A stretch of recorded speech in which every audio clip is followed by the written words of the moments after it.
Messieurs, dames, bonjour. En ce soir-là, mais oui, nous connaissons-nous.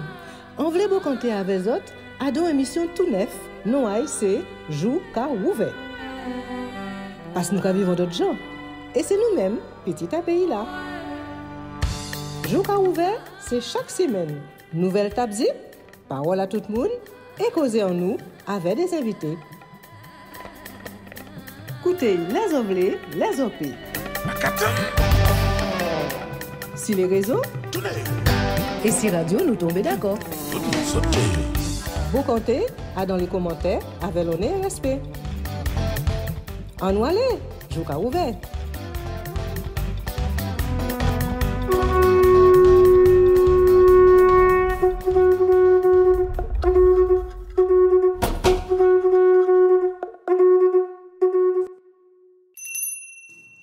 Causer en nous avec mon incident.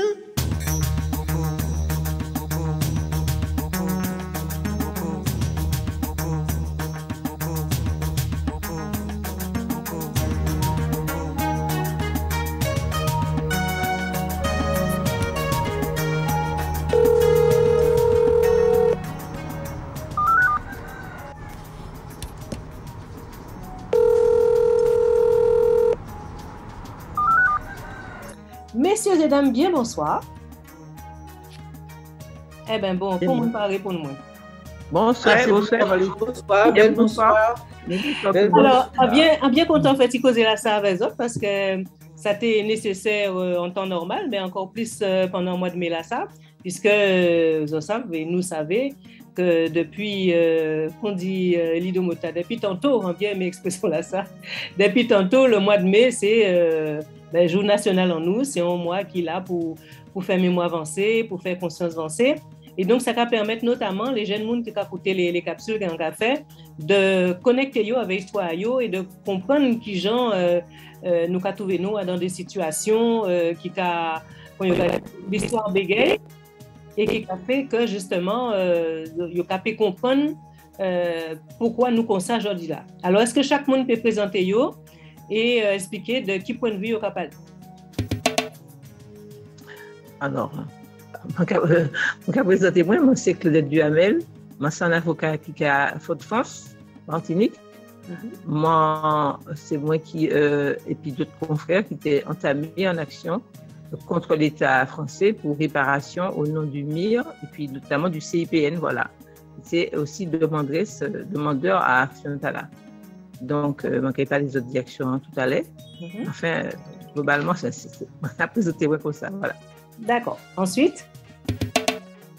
Eh bien, c'est Jacqueline Jacquet, c'est présidente à CIPN, Comité international des peuples noirs, depuis 2013. D'accord. Moi, c'est Luc Renette. Est-ce que vous pouvez parler petit point plus fort? Oui, Luc Renette. Second président à CIPN, après effectivement Félix Rode, qui était un des fondateurs, avec également donc Marcel Manville pour la Martinique et Jean-Marie Emma pour la Guyane. Et il faut nommer aussi bien sûr Garcès Malsa, puisque nous cofondateurs du CIPN le 4 février 1992 à Paris. Alors moi c'est Elena Valsi, secrétaire à CIPN, c'est tout. D'après moi, c'est un bel morceau, hein, quand même.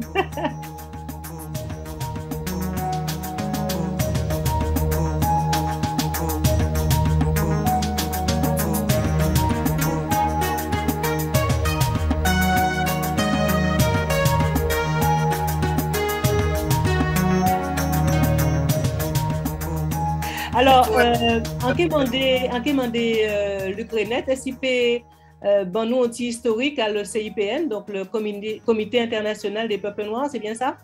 Oui, alors en qu'est-ce que nous créé en 92 avec pour objectif de rapprocher les communautés noires, d'avoir très souvent ignoré l'une de l'autre et diviser nos petits par des découpages arbitraires et par l'histoire, notamment par les occidentales. Et donc nous dit nous qu'à faire en sorte de retrouver nous, établir des relations d'amitié entre nous, de façon à ce que nous puissions relations dans le respect mutuel et valoriser et faire reconnaître aussi un patrimoine historique et culturel qui est en nous Et enfin, en cas de ça, effectivement, nous décidé de marquer le 4 février 1992. Pourquoi? Parce que 4 février, dans l'histoire, nous, les gens qui déportés, c'est date de la première abolition de l'esclavage, le 4 février 1794. Donc tout le combat en nous, c'est pour effectivement réhabiliter les ancêtres en nous et d'une façon générale le monde noir. Donc c'est un combat de longue haleine. Et bien entendu, finalité en nous, c'est les réparations qui pour nous fondales pour qu'effectivement que les peuples négatifs la terre et reconstruire après le traumatisme que nous subissons par la déportation et la mise en esclavage. D'accord. Alors, les ont monté le CIPN, ça fait qu'apparaît les autres ont bien qui étaient nécessaires. Est-ce que vous avez rencontré des difficultés spéciales que on t'a tenté de dire des difficultés que vous mettez en place spécialement parce que vous avez envie de mettre un organisme comme le CIPN. D'ailleurs, c'est l'association 1901, c'est qui a structuré. Tout à fait. Alors, bien sûr, nous structurons l'association et puis nous peut dire que le mot fondal à le CIPN, c'est les 3 R. Premier R là, c'est donc reconnaissance de l'esclavage comme crime contre l'humanité. Deuxième R là, c'est bien sûr donc la réparation, réhabilitation et réparation. Et troisième R là, c'est la réconciliation entre les peuples. Et c'est vrai, puisque vous posez la question, là, nous présentez-nous le 4 février sur le parvis de droits de l'homme au Trocadéro, avec des panneaux, chaque réunion panneau devant l'estomac à nous, comme marqué effectivement le Cali, esclavage, crime contre l'humanité. Et c'est vrai qu'à l'époque, en 92, nous en 2022, je dis là, ça fait 30 années, ça surprenait le monde parce que ce n'était pas un sujet d'actualité. Je dis là, c'est presque banal de parler des réparations. Nous avons que nous avons le chemin qui parcouru grâce aux camarades martiniquais, guadeloupéens, guyanais, mais aussi, je peux dire, à tout peuple négacilatin qui décidait de mener un combat pour la réhabilitation et aussi pour les réparations, parce que nous avons expliqué que la réparation, c'est en préalable et que pour nous qui colonisons, réparation et décolonisation, eh bien, il y a consubstantiel, il n'y a pas qu'à sans l'autre. Donc pour nous, c'est un combat fondal. Comme a dit Garcin, c'est le combat du siècle, pour nous, mais aussi pour toutes les générations qui viennent derrière. Alors, est-ce que nous peut dire que l'action principale à le CIPN, c'est justement les 2 R qui ont manqué? Ah oui, oui. Alors, le premier R, la reconnaissance, eh bien, il y a une voie, puisque donc, depuis 2001, la France a accepté enfin de reconnaître l'esclavage comme crime contre l'humanité. Mais comme vous savez, il y a un enjeu quand même pour tirer la question donc, des réparations dans le texte, qui veut dire que c'était une position tout à fait hypocrite qui a bien sûr qualifié les Occidentales d'une façon générale. Donc, nous pas surpris. Donc, le combat qui a fait pour là, il a fait avec nous, mais aussi avec des pays qui ont émancipé, de façon à ce que nous obtenions ces réparations-là, ça parce que c'est déterminant pour la suite.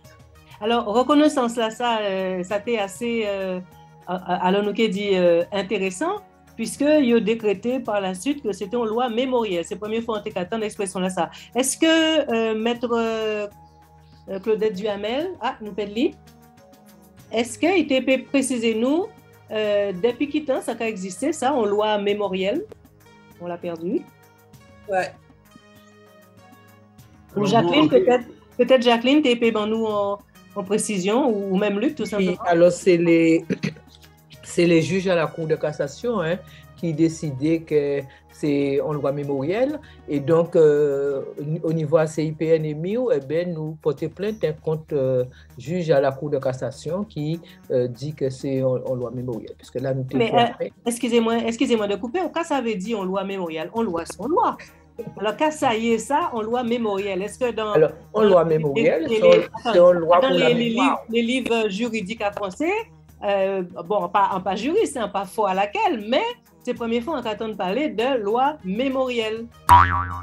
Absolument, c'est effectivement, c'est pour ça effectivement nous portons plainte contre eux d'ailleurs, puisque dans la loi française, ça n'a pas existé, il n'y a pas dit toute loi, c'est des lois qui normatives, et donc pas des affaires à loi mémorielle. Pour eux, en tête à eux, loi mémorielle, sont lois pour juste pour la mémoire, pour que ça oui. C'est pour la mémoire, pour que ça rendre hommage, pour que ça changer, mais ça n'a pas ni pour incidence en termes de loi normative. Donc voilà, donc ça veut dire que pour les réparations, on n'a pas ni droit à réparation, puisque bon, ça pas. Non, alors, moi, je crois que l'État français a dans toute l'Union nationale qui est très belle. c'est le respect, c'est les droits de l'homme, on l'a bien comme ça, mais à des pratiques juridiques, notamment pratiques juridiques, il y avait les descendants d'Africains déportés région d'esclavage, et bien c'est vrai qu'il y a une pratique tout à fait, nous qui dit raciste, hein, tout simplement, hein, et qui a fait qu'il a dit qu'un crime et que l'esclavage c'est un crime contre l'humanité, et là on vient pour parler de réparation, et bien il a raconté un lot global, on peut dire ça comme ça, puisque oui, mais si c'est un crime normalement, ni tout ça qui caille derrière, une fois que le crime là reconnu en tant que tel. C'est ça, mais lui comme il peut reconnaître ça. Il peut reconnaître responsabilité dans ça, et il n'y a pas question pour il de parler de réparation. Alors, c'est M. Sarkozy qui, alors que nous n'avons pas jamais parlé de mot repentance, il parlait de mot repentance, alors que nous n'avons pas jamais dit ça. En tout cas, tout ça, il a fait, c'est pour faire en sorte que, bon, de déconnecter des réalités à obligations juridiques qui sait que bon là c'est un crime contre l'humanité, et bien faut une réparation. Alors il dit nous aussi que nous pas fait jouer oui, c'est-à-dire qu'en gros une prescription quoi. Oui, voilà, c'est ça, pour une prescription, puisque normalement à partir de 1948 nous devons faire jouer déjà qui prend le relais pendant qu'on va chercher. Oui. Encore en manque d'hypocrisie, c'est que le 30 avril 1849, donc pratiquement on en est joué jour pour jour après la Seconde Révolution, du 27 avril, les Français prennent une loi qui n'est pas mémorielle, c'est une loi d'indemnisation donc des colons esclavagistes. Et là, ils ont payé des équivalents de plusieurs milliards donc, de francs d'euros à l'époque, et ça ne posait pas un problème de conscience. Tandis que pour nous, eh bien, on nous peut dire reconnaissance d'un crime sans châtiment, qui veut dire sans réparation.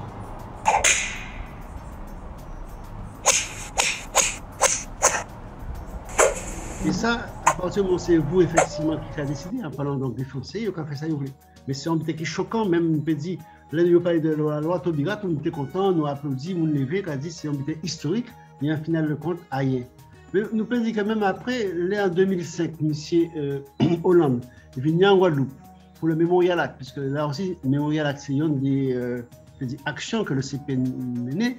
M. Hollande, là, il vient pour l'inauguration, au mois de mai 2015, il dit que la France a réparé Haïti par rapport au fait qu'elle a été, nous peut dire, rançonné le peuple haïtien pour qu'il avait donc indépendance.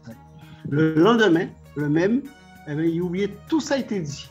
Et oui, parce que d'après moi, il n'y a pas fait rien à ces détails à Haïti, aujourd'hui. Non, justement, c'est ça qu'on dit. Tout le monde levait à l'époque, c'était un standing ovation.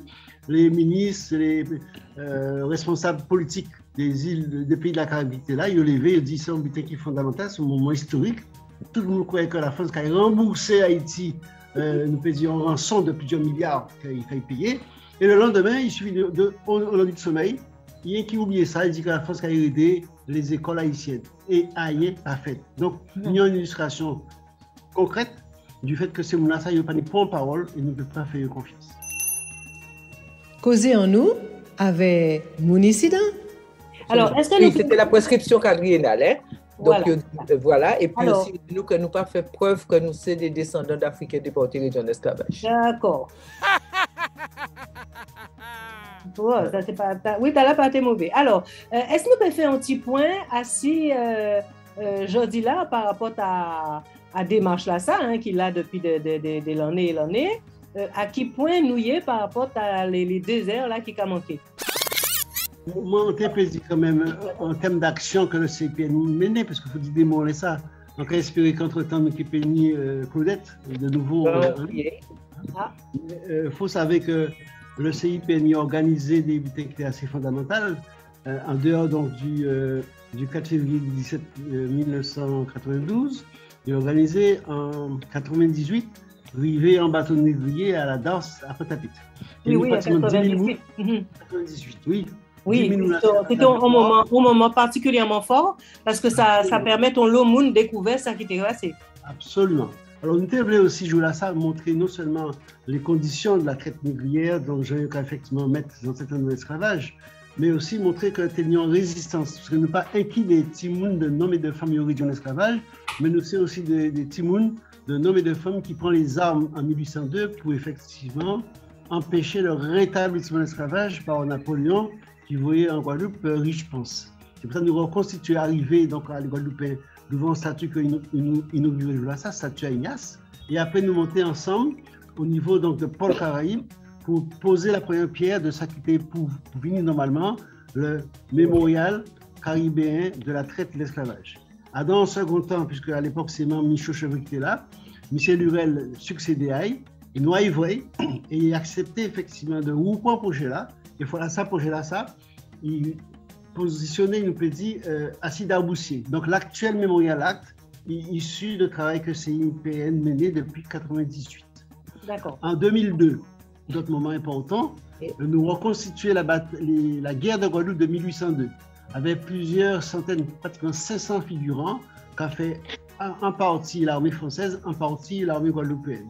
Et nous reconstituons les batailles de Matouba, donc effectivement, il y avait Matouba, le 25 mai, Matouba le 28 mai, les exécutions des survivants assis à la place de la Victoire, exécution des survivants de la bataille de Bainbridge au niveau de Fouillol, qui veut dire que des milliers de Guadeloupéens assistaient, nous peut dire, en direct à une reconstitution historique, c'est comme on fait qui, gens ancêtres à nous, gourmer les armes à la main contre l'armée de Napoléon, de façon à sauvegarder la liberté. Causer en nous avec Mounissidan. Tout à fait. Alors, ça on t'a commandé, c'était fais-nous un point rapide assis pour cela, ça, que nous avons fait depuis plusieurs années, et par rapport à l'idée qui t'a manqué, à qui point ça y est actuellement, puisque là, on petit genre compliqué, hein, si on peut permettre moins, au cas porter plainte contre on juge, mais juge là, c'est qui bourreau là, donc ça c'est bien compliqué. Alors, à qui point nous y est là actuellement? Alors, ça nous peut dire, c'est que déjà, au niveau de la Cour européenne des droits de l'homme, ils reconnaissent légitimité à demander des réparations là. Donc, la France, qu'il faudrait y passer à des démarches là, ça. Hein. Et donc, nous avons procès le 11 et le 12 octobre 2021 à Fort-de-France, toujours dans des démarches d'appel. Mais l'idée, c'est que, bon, nous avons bien compris, hein, puisque nous aussi, au niveau à la Guadeloupe, puisque nous aussi, nous avons porté plainte et nous porté plainte à deux tribunaux, il y a une base, il y a une la pointe, et nous toujours dans des démarches d'appel vers eux, puisque bon, ils ont rejeté un premier rejet, donc ils appellent, et l'idée c'est que nous monter au plus haut des instances françaises, donc cassation, et après cassation, eh bien, c'est que la Cour européenne des droits de l'homme, en sachant que bon, c'est un combat qui est long. Alors, il y a un élément qui est important dans le combat qu'elle nous a mené, c'est que bon, depuis 2013, la CARICOM lit aussi également vers les pays de la Caraïbe, porter doléances à eux au niveau des États esclavagistes, des anciens États esclavagistes. Ça qui fait, ça a bien renforcé le travail là que nous avons fait là, et faire en sorte que, bon, eh bien, combat là internationalisé. Alors, en quête dit juste, même si nous pouvons arriver là, mais ça peut-être c'est important de lire en tous ces combats-là, ça. Ni comité du Dumé, qui c'est M. Théo Lubin, qui c'est président haïtien, il avait mettre en ville, il mettre sur pied un groupe de travail pour nous faire en sorte que les afro-descendants à tous les pays, là, la France, notamment en Louisiane, dans d'autres pays, peut porter plainte également contre l'État français. L'idée, c'est de vraiment inonder l'État français, les juridictions françaises, de tout porter plainte. Oui, de porter plainte de façon à ce que ça a dit et qu'elle est d'accord avec, c'est que faut obliger les juges français jouer rôle là en tant que juge et dire la loi et pas être en bas dans l'État français, puisque jusqu'à présent, nous rendons compte que c'est des décisions qui dictaient au plus haut niveau à l'État français.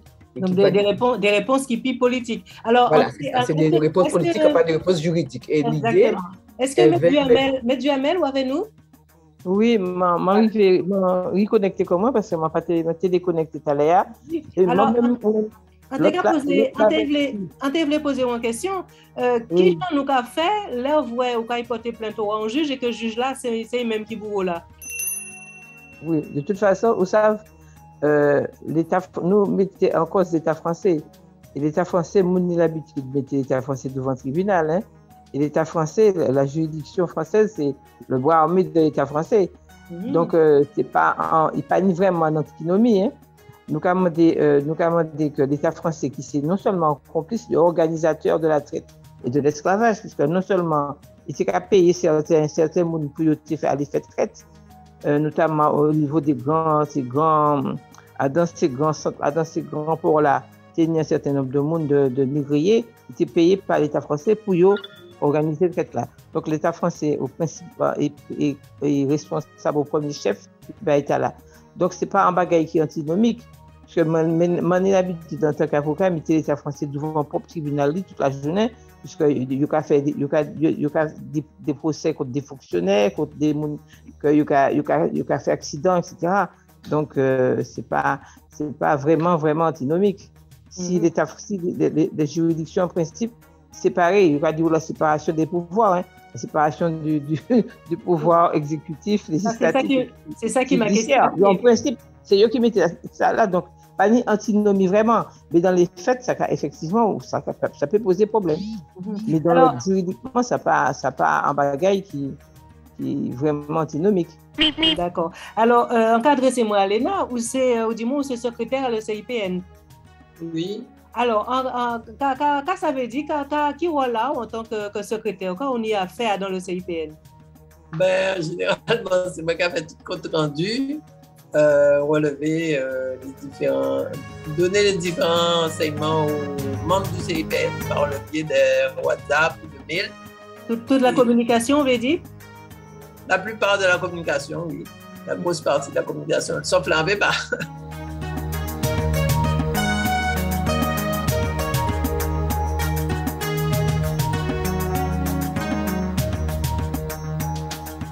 Voilà, alors donc Léna, donc vous avez expliqué nous rôle là en tant que secrétaire à la CIPN. Est-ce que ça a rempli le travail? Est-ce que justement, puisque là nous avons abordé deuxième volet là, c'est-à-dire toutes les programmations qui ont faites là ces jours-là, qui rôle là ou dans justement programmation à les activités? Alors, quand on va dire normalement, rôle moi c'est surtout transférer toutes les infos Jacqueline Gabamoin ou Luc ou d'autres monde, enfin surtout Luc et Jacqueline, pour permettre à ces membres-là de donner toutes ces informations-là, faire compte rendu à les réunions, les membres en réunion. Depuis quelques temps, c'est un petit genre difficile dans ma question familiale, mais normalement, c'était voilà, moins régulièrement d'informer les membres de tout ça qui a passé au sein du CIPN, que ce soit des sorties, des réunions, des conférences,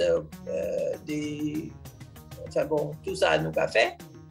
Faut transcrire pour que tous les membres puissent recevoir information là. Donc, on est en planning et puis on est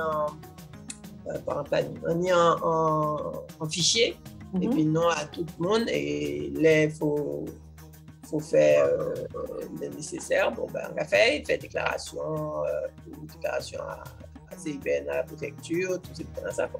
Ah, c'est bien. Alors, donc, on peut considérer que nous avons un fichier là et nous sommes au courant de ça qui a passé à présent. Alors, donc, là, nous avons abordé le programme à ces jours-là, ça. Donc, moi, là, Kafine, 27 mai approché. Alors, qui programme que le CIPN met en place pour la population? Par rapport à devise en nous au départ qui était les 3 R, Luc expliqué, nous ajouter 2 notions, 2 R, c'est la reconnexion avec l'Afrique, avec la terre-mère, et puis également réhabilitation à ancêtres en nous. Donc, reconnexion avec la terre-mère parce que nous avons dit que ce n'est pas possible que nous pas ni pour lionnage avec la terre matricielle. Nous savons qui image qu'elle va envoyer de l'Afrique. Et nous-mêmes qui image que nous nie, et donc nous dit non. Et à travers justement ça y a créé les camarades Martine Québec qui finissent là convoi pour la réparation. Et bien en 2018 et en 2019, nous participons à 2 convois de réparation. Il y a un au Sénégal et il y a un au Bénin avec les frères martiniquais et d'autres et du Bénin et du Sénégal.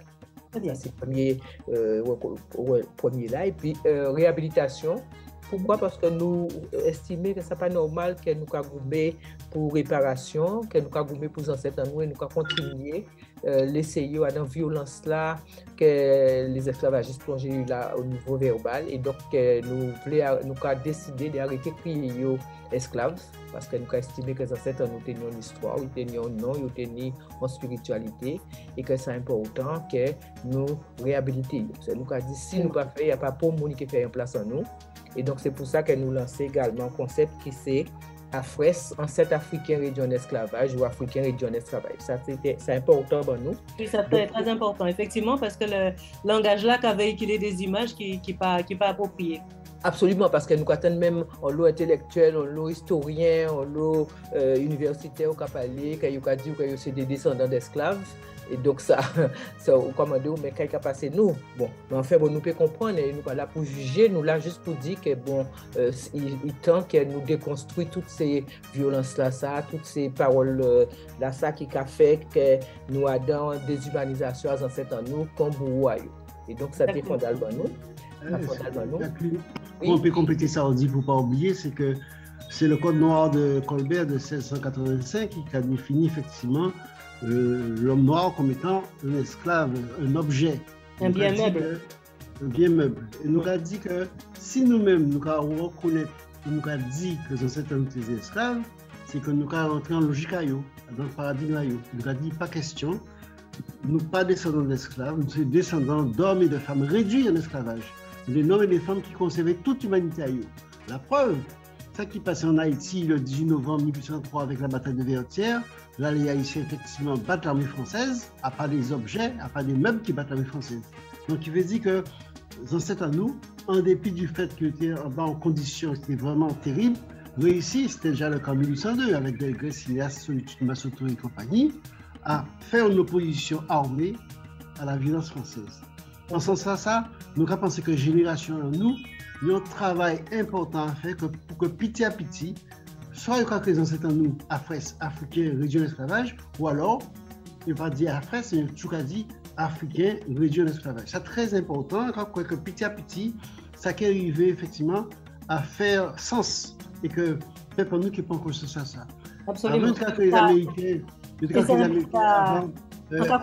c'est important aussi pour Timounano approprier le langage là, ça aussi. Absolument. Et puis, excusez-moi Jacqueline, avant hier dans l'école Zabim, voilà, c'est ça. On parlait de l'histoire à des jeunes de CM1, CM2, et Jacqueline bien expliqué que nous ne sommes pas mis dans cet esclave. Et si on a été très très attentif à Santekadzi, on a dit mais je ne peux pas rendre vous objet, ou c'est non, ou c'est femme, et nous sommes toute l'humanité en nous. Et encore c'est depuis l'âge à ça, même avant, CM1, CM2, nous avons formé compréhension sur ces mots-là. Et la centaine de Timoun qui est là, ils ont vraiment apprécié par là ça. Et je crois que c'est un travail que nous devons continuer. Malgré que certains intellectuels ont pensé que si nous avons tiré le mot esclave, nous avons tiré la partie souffrance en nous là. Ça pas ni ailleurs vrai. Nous avons réhabilité les ancêtres à nous et nous avons réhabilité nous aussi parce que nous avons situé nous par rapport à ces ancêtres. Et ça a comme conséquence aussi également, c'est le fait que nous avons approprié nos africanité, nous, parce que bon, nous savons qu'il y a une relation avec l'Afrique, nous avons le Guadeloupéen qui pas africain. Nous avons réapproprié nos spiritualités africaines là, et puis aussi nous avons réapproprié nos ancêtres à nous, parce que pendant longtemps nous battions nos ancêtres. Ils te dit nous que c'était les Gaulois, et puis après quand même là, c'était trop gros, ils ont arrêté et nous battions nos ancêtres. Donc, distance là qu'ils ont mis entre nous et les ancêtres à nous, et bien là, nous avons dans un stade de où approprier nos ancêtres à nous et de où mettre du bout en mi-temps l'humanité pour y être de tête. Voilà. Absolument. Alors, donc, Noukaï Boutla avait donc les programmes qu'ils mettent en place. Oui, voilà. Le CIPN qui a proposé donc pour les jours qui arrivent.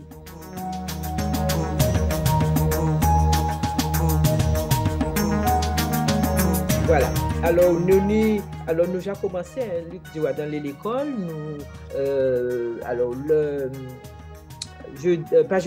Mercredi 25, nous, 20 municipalités Sainte-Anne, dans tout planning nous avons parlé de justement les ancêtres nous à qui c'était ça à qui les ancêtres nous et est-ce nous avons Voilà, ça sont conférences nous que fait vers Sainte-Anne. Et autrement, avec les camarades à le camp patriotique, un certain nombre d'organisations, alors on peut baser toutes, puisque bon, assez portable moyen, pas ni toutes, mais en tout cas, nous, à peu près 8 organisations, la l'ANG, l'UPLG, le PCG, Alliance pour Guadeloupe, Debout pour Guadeloupe, le MIU, le CIPN, nous, qui a fait 3 jours pour résistants. OK? Donc, nous avons commencé jeudi soir. Jeudi soir, nous avons un beau cantage assis. Donc, nous avons une exposition déjà. Excusez-moi, un point à l'envers. Nous avons commencé le jeudi matin. Excusez-moi, jeudi matin, nous avons assis en cimetière Sainte-Rose pour nous rendre hommage à Landre, Gildas Landre, et puis aussi à camarade Anou Coudrieux par rapport aux événements de 2067. L'après-midi, nous avons assis Thomas Nestor. Nous avons rendu Nestor hommage aussi. C'est le premier Guadeloupéen qui tombait pendant les événements de 67. Et le soir, nous avons un beau cantage alentour à Voilà les Madames dans les combats depuis hier jusqu'à jeudi jour. Et c'est là ça a passé salle Carrère. Oui, voilà. Non, pas salle Carrère. Nous sommes au CAC. Ah, au CAC, d'accord. Voilà, d'accord. Et ça, nous avons fait ça. Alors, le matin, nous sommes à 10h Sainte-Rose, nous sommes à 4h La Pointe, et le soir à 6h, nous sommes au CAC, et nous rendons hommage à des madames qui jagoumé en Guadeloupe. Alors, des madames Kojonzi Saint-Martin, Sonia Biabiani, Lycée région Bastille, Goumé en l'eau, à Dankada, combat contre les bananiers, les propriétaires fonciers qui étaient très très violents ouvriers agricoles dans les années 70, et donc c'était des combats qui étaient très raides. Nous qui rendons hommage aussi à Moda Kados, à Parti communiste, nous qui rendons hommage à Raymond Taurin, à Marie Guadeloupe, Jota, Sonia Biabiani à Jadi, Virginie Safrano et Marie-Georges Michel. Voilà, donc c'est Madame Lassa que nous rendons hommage là, parce que nous croyons qu'il ne faut pas nous rendre hommage, il faut pas nous rendre hommage là au bord. C'est pendant qu'ils vivant pour nous rendre hommage, donc nous rendons hommage là. D'accord? Deuxième jour là, c'est que le vendredi. Donc le vendredi, nous avons fait un grand marché en hommage à les combattants à mai 1802. Là, il y a parti de Petit Canal. Donc, nous sommes partis de marche à les ancêtres africains déportés région d'esclavage. Nous sommes partis à 5h30 du matin pour nous payer, prendre et marcher qu'ils ont fait pour aller rejoindre Delgrès. Donc, nous pour arriver jusqu'au Lamentin. Donc, nous sommes passés dans chaque commune, dans chaque bourg, nous avons des arrêts. Nous avons des arrêts historiques, mais nous avons aussi des arrêts pauses, tout simplement pour les gens qui restaurer, poser Tibouin et repartir. Donc, il faut nous dire que je là, ça un bus qui est là avec nous, qui accompagne nous. Donc, les gens peuvent venir sans problème, puisque ils peuvent à n'importe quel moment monter en bus là, poser, repartir, faire un rythme vraiment. Ce n'est pas une marche sportive, c'est une marche mémorielle. Et donc, c'est important que les gens fassent ça à deux marches là. Ça. Donc, c'est que 10 €. Alors, si jamais les gens veulent venir en contact, donc nous avons un numéro à Luc déjà, 0690 16 07 09. Luc, est-ce qu'on a notre numéro à bailler? Parce que bon, là, pas de numéro. Non, c'est bon, mais on pas de longtemps encore, Jacqueline, il faut bailler. Oui, c'est ça. Ensuite, et dernier jour là, Soana, nous qui sommes assis site d'Anglemont, à Matouba Saint-Claude, à partir de 4h. Donc, nous qui déposé en gerbe devant Stella Delgrès, et après ça, nous qui assis à l'habitation d'Anglemont. Là, les combattants à midi 2 fait sauter, et nous qui là, tout en partie libation, en partie intervention à les organisations, et puis après en partie culturelle. Et là, nous qui dévoilé en fresque à les combattants avec tambour en nous, qui c'est non un cas là. Donc c'est ça. Et puis aussi, nous qui mettons à 6 places là, les combattants fait sauter, nous qui mettons en plaque en hommage à eux. Donc, c'est bien ça. Donc, quand on dit, si jamais les gens intéressés par marche là et par toute organisation là. Alors, vous avez un numéro de téléphone pour voilà. 0690 16 07 09, on peut bailler moi aussi. 0690 86 36 71, en sachant qu'elle nous a fait les manifestations avec d'autres organisations, notamment l'ANG. Alors, c'est vrai qu'on n'a pas de numéro à l'école de l'ANG en tête là. Enfin, de toute façon, nous allons recevoir après-demain, donc vous avez toutes les informations. Voilà, c'est ça. Donc, ces 3 jours, nous avons invité toutes les gens à venir avec nous parce que c'est des moments importants dans l'histoire à nous. Et voilà. Très bien. Eh bien, messieurs et dames, en cas d'autres, on pile merci. Merci, Sola, et bien content de vous compter avec vous.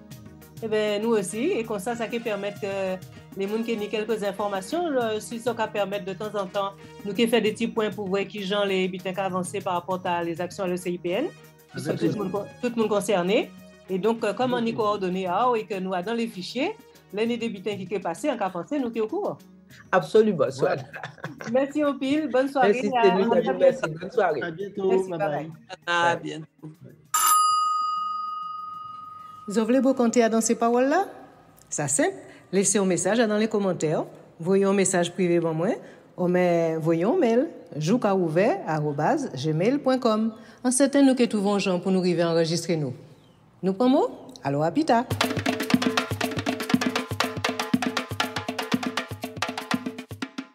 Jouka ouvert écouter, jouka ouvert garder, jouka ouvert. Ouvert yeux, jour ouvert. Jouka ouvert écouter, jouka ouvert garder, jouka ouvert yeux, jour ouvert. Jouka ouvert.